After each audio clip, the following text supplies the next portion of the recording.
perusahaan X dan Y, Sina dan Yuna, punya karakteristik yang sama dengan nilai EBIT sebesar Rp2.000, tetapi Sina tidak punya hutang dan Yuna punya hutang sebesar 5.000, beban bunganya adalah 12% per tahun dan dikenakan tarif pajak sebesar 50%. Nah, jumlah pendapatan yang diterima pemegang saham dan kreditur ya, pada perusahaan yang menggunakan hutang itu lebih besar daripada perusahaan yang tidak menggunakan hutang. Nih, kita lihat ilustrasinya. Jelas ya, EBIT dari Sina 2.000, EBT-nya tetap 2.000 karena dia nggak punya beban pinjaman atau biaya bunga. Yuna dengan EBIT 2.000 dipotong dulu bayar bunga sebesar 600 sehingga earning before tax-nya adalah sebesar 1.400. Asumsi ada pajak sebesar tarif 50%, ya Sina akan membayar sebesar Rp1.000 dan Yuna akan mendapatkan laba sebesar Rp700. Nah, dengan demikian ya pendapatan pemegang saham dan kreditur itu akan menjadi sebesar Rp1.000.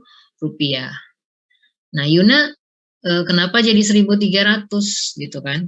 Nah, bagi perusahaan yang menggunakan utang, total pendapatan yang diterima oleh pemegang saham dan kreditur lebih besar Rp300 atau sama dengan bunga dikalikan dengan pajaknya. Ya. Ini kita lihat ya.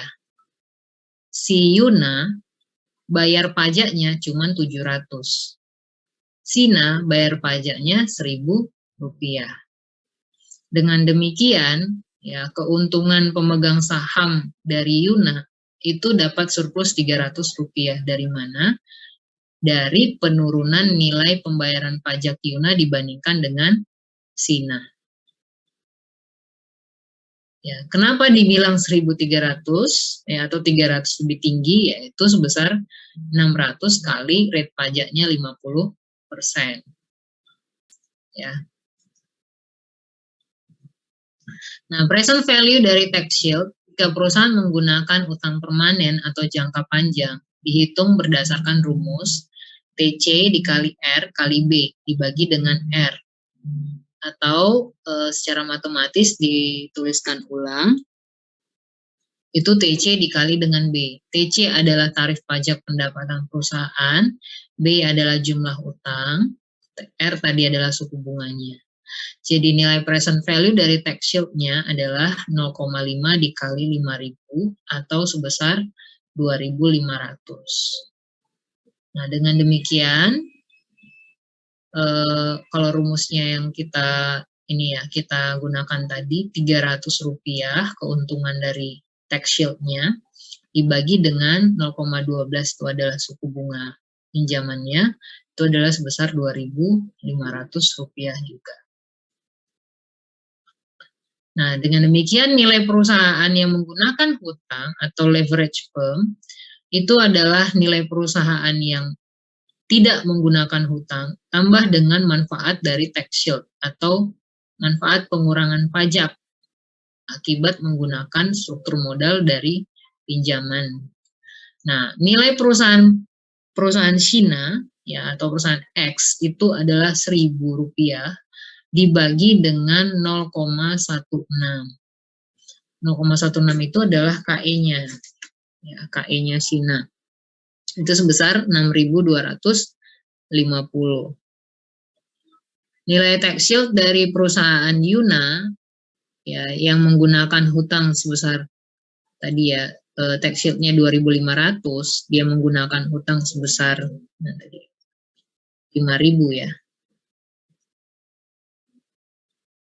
Ya punya hutang 5.000 dengan bunga 12%.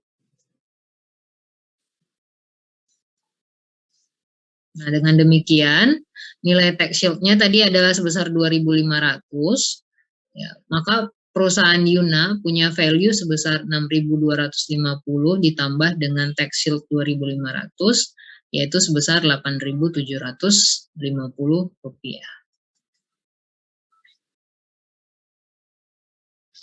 Nah, kita lihat ya bahwa kesimpulannya apa? Dengan asumsi ada pajak dan apa ya, ada pajak perusahaan lah ya, pajak pendapatan pribadi nanti akan berimbas pada proses arbitrase. Kalau misalnya proses arbitrase dikenakan pajak, nah, maka investor akan berpikir-pikir ulang untuk melakukan proses arbitrase. Tadi kan asumsinya nggak ada pajak, maka dia bisa melakukan proses arbitrase. Tapi kalau ada pajak, nah, setiap kali dia dapat untung, setiap kali dia dapat untung dikenakan pajak, nanti secara akumulatif nilai pajaknya jangan-jangan udah manfaatnya ya udah lebih kecil dibandingkan dengan manfaat ketika dia melakukan proses arbitrase. Ya, kemudian di sini kita lihat bahwa nilai perusahaan yang menggunakan hutang itu lebih tinggi daripada perusahaan yang tidak menggunakan hutang. Supaya ini berdampak secara ininya ya, kita lihat. Kalau perusahaan ternyata bisa menghindari pajak dengan menambah porsi hutang, ya ini akan ditempuh oleh perusahaan. Kenapa? Karena pada satu sisi perusahaan itu menggunakan hutang, ya itu bisa digunakan untuk berekspansi. Nah, kalau misalnya ternyata suatu saat ekspansinya berhasil gitu ya, dia akan mendanai perusahaan itu ya dengan hutang, sementara keuntungan laba ditahan yang sudah dicetak dari tahun sebelumnya itu bisa dibagikan kepada pemegang sahamnya. Sehingga keuntungan bagi pemegang saham akan lebih besar sebagai akibat dia menggunakan utang dalam struktur modalnya. Sementara bayar pajaknya lebih rendah 300. Yang ini ya beramallah ke pemerintah ya, kasih pajak sebesar 1.000. Yang ini kasih pajaknya cuma 700. Ya nanti kamu akan kerasa kalau misalnya kamu punya uang, punya penghasilan, tiba-tiba dipotong pajak 50%. Jadi kalau penghasilannya 10 juta sebulan, ya pemerintah potong pajak 50%. Signifikan nggak? Jadi sisa 5 juta uang kamu, karena 5 juta udah dipotong pajak.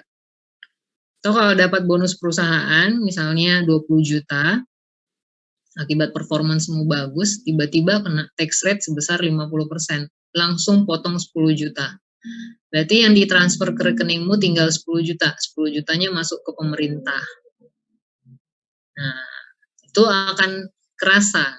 Ya, bayar pajak itu tidak seindah yang dikampanyekan oleh pemerintah. Apalagi ya katakanlah posisi negara kita yang saya nggak bilang jelek ya, tetapi kalau ada cara yang sebenarnya legal atau cara yang halal ya untuk menghindari pembayaran pajak, yaitu akan ditempuh oleh manajer, yaitu dengan menambah utang. Daripada dia pakai uangnya sendiri untuk berekspansi, dia akan pilih nambah utang baru, terus digunakan untuk ekspansi, dan pada akhirnya akan meningkatkan keuntungan perusahaan.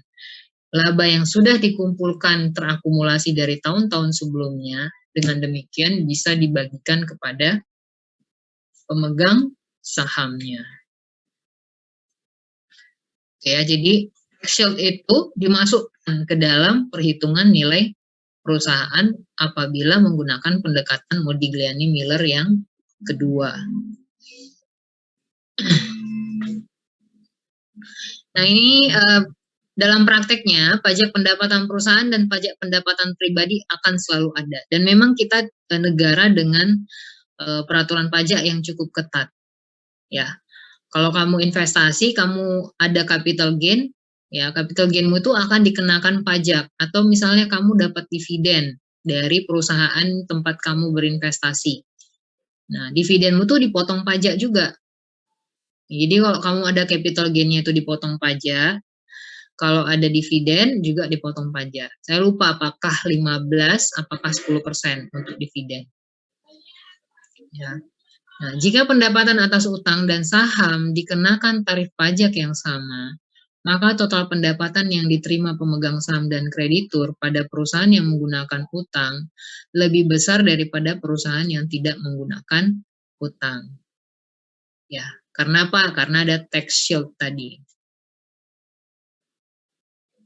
Nah, ini kita lihat ilustrasi lagi perbandingan total pendapatan pemegang saham dan kreditur antara leverage dan unleveraged firm.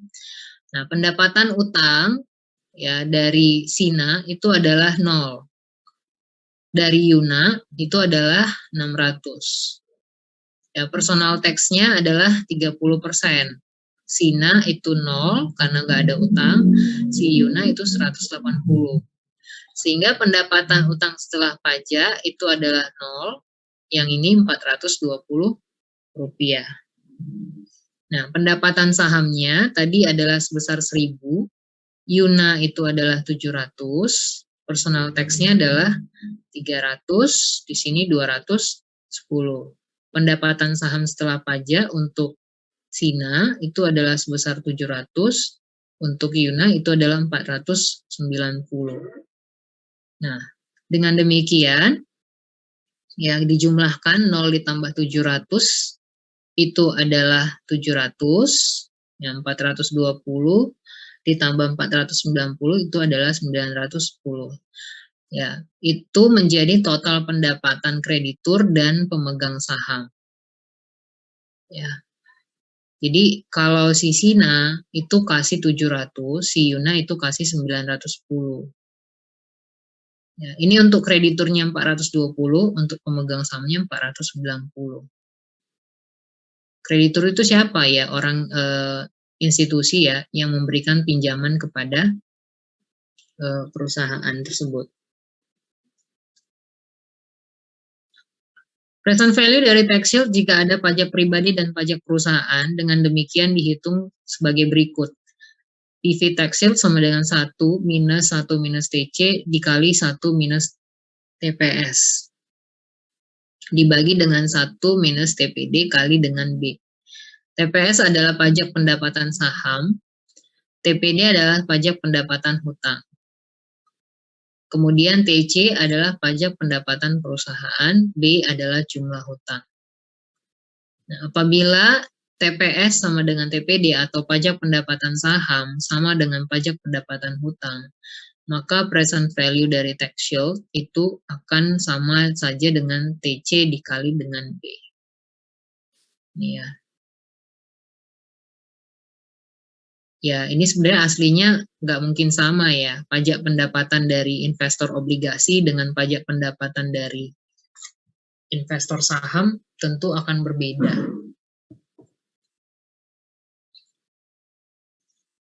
Nah, ada pertanyaan dari ilustrasi pendekatan yang udah kita bahas tadi, net income, net operating income, kemudian tradisional, lalu MM preposition 1, MM preposition 2. Nah, struktur modal itu tidak lepas dari biaya kebangkrutan. Kalau nggak ada yang bertanya, kita lanjut ya. Jika perusahaan menambah hutang, maka risiko kebangkrutan akan semakin besar, sehingga pemegang saham menuntut tingkat pengembalian yang juga lebih besar. Pengaruh penggunaan utang terhadap tingkat pengembalian yang diharapkan pemegang saham adalah positif. Jadi by teorinya, kalau perusahaan itu leverage atau menggunakan hutang, investor akan merequire atau mengharapkan tingkat keuntungan yang lebih tinggi. Kenapa? Karena dia berekspektasi bahwa perusahaan ini punya resiko yang lebih tinggi. Ya, balik lagi ya, kalau misalnya kita minggu lalu bahas tentang leverage dan financial structure, kalau kondisi ekonomi tidak menentu dan pilihan perusahaan adalah menambah pinjaman, artinya perusahaan akan diperhadapkan pada kondisi gagal bayar atau pada kondisi kebangkrutan. Probabilitas kebangkrutan. Pada akhirnya itu akan meningkatkan risiko perusahaan. Nah, balik lagi, high risk, high return. Kalau misalnya perusahaan memiliki tingkat risiko yang sama, maka investor juga akan merequire atau mempersyaratkan tingkat keuntungan yang juga lebih tinggi. Dengan demikian, nilai KE perusahaan yang memiliki pinjaman atau dengan struktur modal hutang, ya itu akan semakin meningkat. Ya, ini dia grafiknya. Nah, KE kalau misalnya dia ada hutangnya, ya, itu akan semakin tinggi. Ini KE dengan biaya kebangkrutan. Ini KE dengan tanpa biaya kebangkrutan. Ya. Oke. Nah, ini pengaruh pajak dan biaya kebangkrutan terhadap nilai perusahaan. Oke, di sini kita lihat ada grafik tentang ini grafik nilai KE ya, nilai dari KE tanpa hutang ya. Nah, di atas ini adalah pengaruh pajak terhadap nilai perusahaan. Yang tadi kita udah nyatakan bahwa kalau misalnya perusahaan menambah hutangnya, ya maka itu akan memberikan peningkatan nilai perusahaan. Karena apa? Karena ada pajak yang dikenakan terhadap perusahaan itu. Jadi kalau perusahaan dikenakan pajak, dia minjem uang, itu akan memberikan manfaat tax shield. Ya. Kemudian biaya kebangkrutannya diasumsikan awalnya akan naik, tetapi akan mengalami penurunan. Kalau dia asumsinya ada pajak. Ya. Nah, jarak dari antara ini ya nilai KE yang tanpa ada pajak ya, ini disebut sebagai value of tax shield. Nah, di sini adalah value dari perusahaan yang tanpa pinjaman.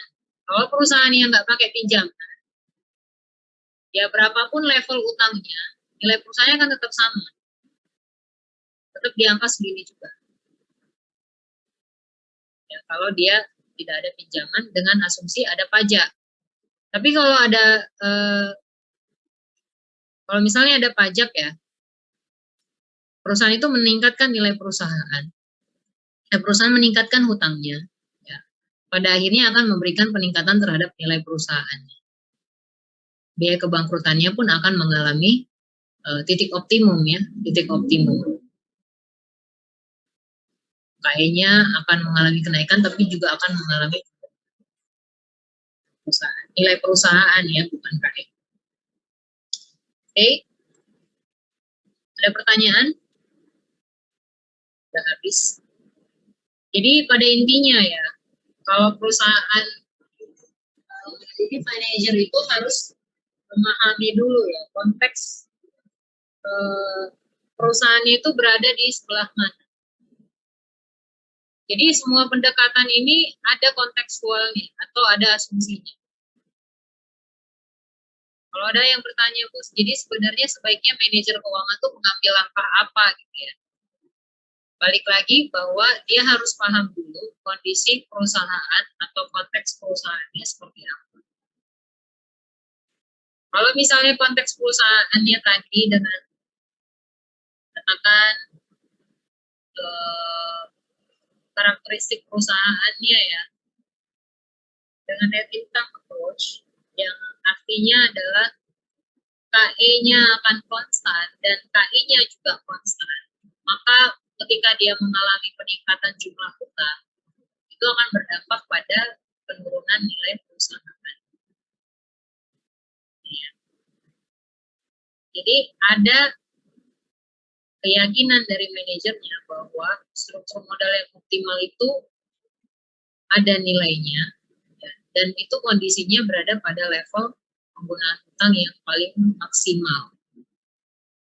Ya, sebenarnya kalau kita cari by research, berapa sebenarnya? Pertanyaannya kan manajer mungkin ingin tahu ya, saya maksimal leverage ratio-nya berapa? Atau debt to total asset ratio-nya berapa persen? Kalau misalnya debt to total asetnya udah melampaui 100%, apakah itu jadi sebuah lampu merah gitu ya bagi manajer? Tapi sayangnya itu nggak ada yang bisa menjawab ya hasil research. Karena balik lagi, tergantung pada konteks perusahaannya. Kalau perusahaannya berada pada konteks ini, dia mau minjem seberapapun, itu dikasih bunga yang konstan, maka KI-nya akan konstan berapapun nilai pinjamannya. Atau misalnya investornya, karakteristiknya, berapapun nilai pinjaman perusahaan, ya investornya akan required nilai sebesar persenan yang itu juga. Biaya modal yang segitu-segitu juga. Ya, kalau misalnya dengan konteks seperti ini, berarti perusahaan harus punya sebuah perbandingan, ya, berbagai macam skenario struktur modal, posisi mana sebenarnya yang memberikan penurunan nilai KO dan peningkatan nilai perusahaan. Dia harus bikin simulasinya atau ilustrasi perhitungannya. Itulah struktur modal dengan karakteristik perusahaannya.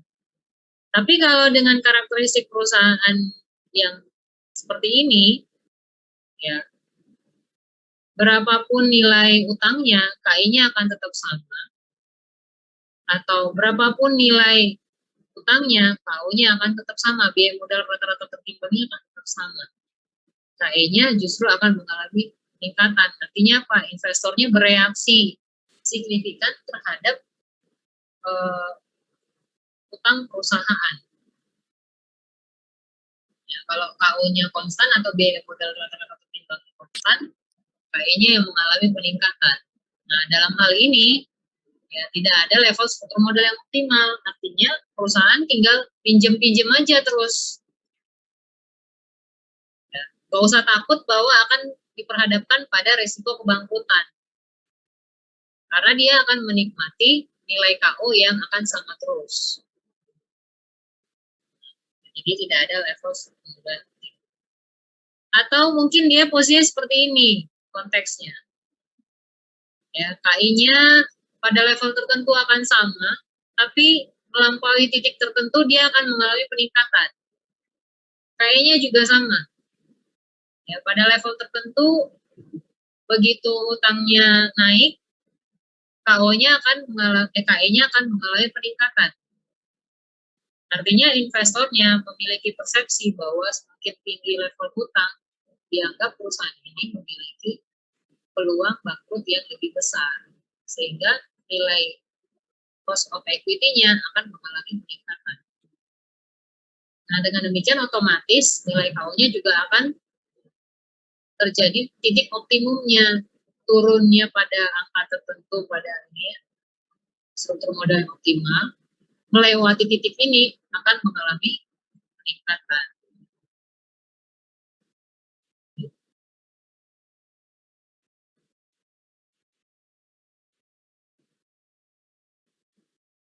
Ya, jadi balik lagi ya, tidak ada satu pendekatan yang berlaku untuk semua perusahaan. Nah, tugas manajer lah untuk menyesuaikan karakteristik perusahaannya itu seperti apa. Tapi kalau dibilang ini ya, berarti Bu, kalau muncul MM2, berarti MM1 nggak berlaku lagi dong? Belum tentu. Ada juga perusahaan dengan karakteristik asumsi yang sama seperti Modigliani Miller Position 1.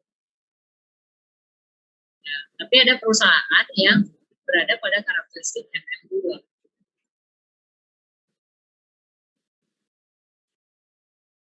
Oke ya, ada pertanyaan?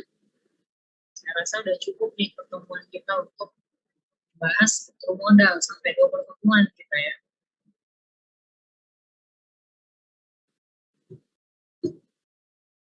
Ada pertanyaan?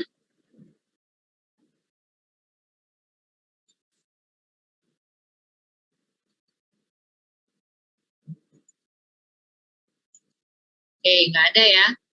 Nah, berarti kita akan masuk ke topik baru minggu depan. Minggu depan topiknya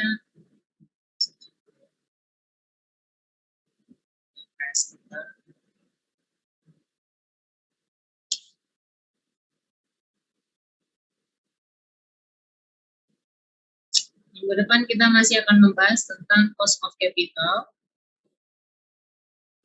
baru membahas project cash flow analysis ya. Nah, ini ada 2 pertemuan yang kalian harus punya tugas besar nih. Ya, kalian harus mengestimasi cash flow atau aliran arus kas ya. kita kan udah bahas tentang analisis kelayakan investasi ya, NPV IRR.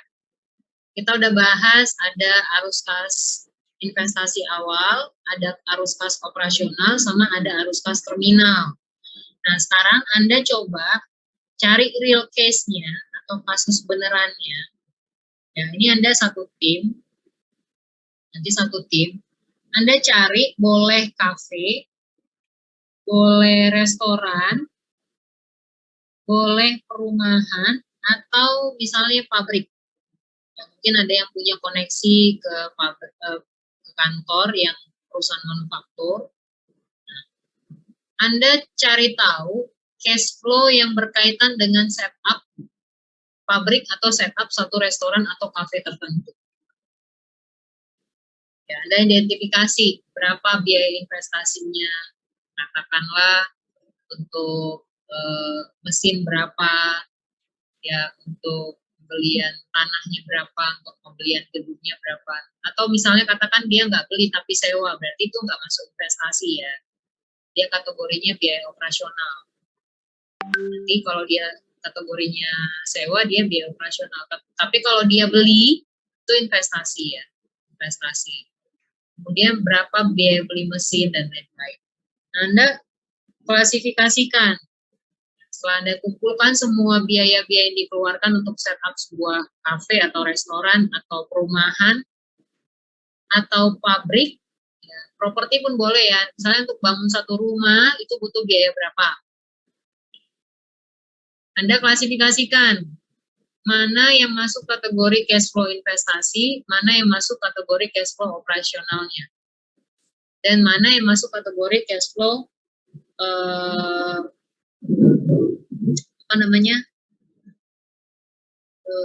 cash flow operasional dan cash flow terminal. Nah, baru minggu depan kan kita udah bahas perhitungan cost of capital ya. Nah, kalau Anda udah tetapkan perusahaan ini di bidang apa, ya kita akan hitung berapa cost of equity-nya dan berapa cost of debt-nya. Ada rumusnya ya, minggu depan kita akan bahas ada rumusnya, cost of debt berapa, cost of equity berapa.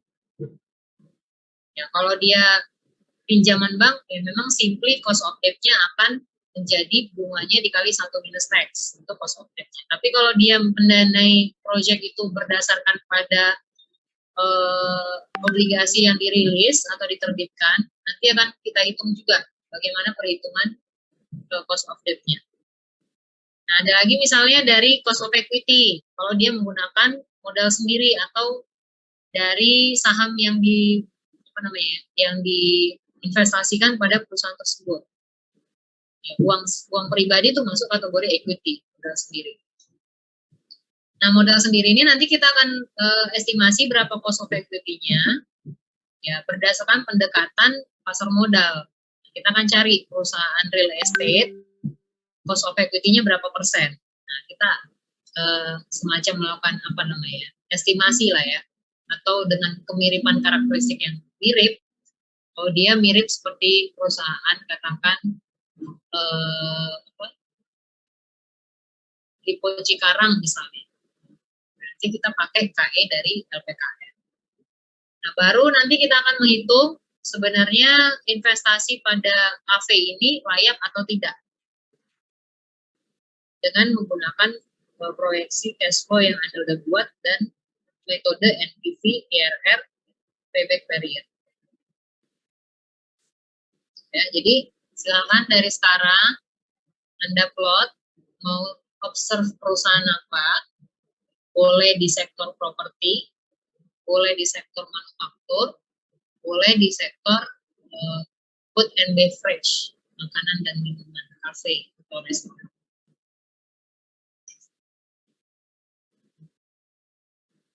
Oke ya, ada pertanyaan?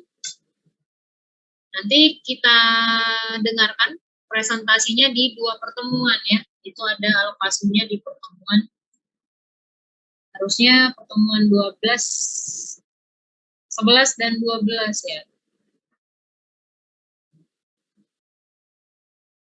Ya, 11 dan 12. Harusnya 12 dan 13 dari kalau di kelas kita ya. Karena semua udah saya bahas di pertemuan minggu lalu. Ini alokasinya pertemuan 10-11, bahasannya adalah project cash flow analysis. Ada yang cash real cash. Ada pertanyaan? Ini tugas kelompok ya, jadi bukan tugas individu. Kalau nggak ada, saya rasa cukup. Oh ya, Juwita. Terima kasih Bu. Bu, maaf Bu, apakah boleh Bu PPT yang tadi dijelaskan dikirim ke anakmu? Terima kasih yang tadi Ibu jelasin. Boleh. Nanti saya kirim. Terima kasih Bu. Ya, Juwita, sama-sama. Ada lagi?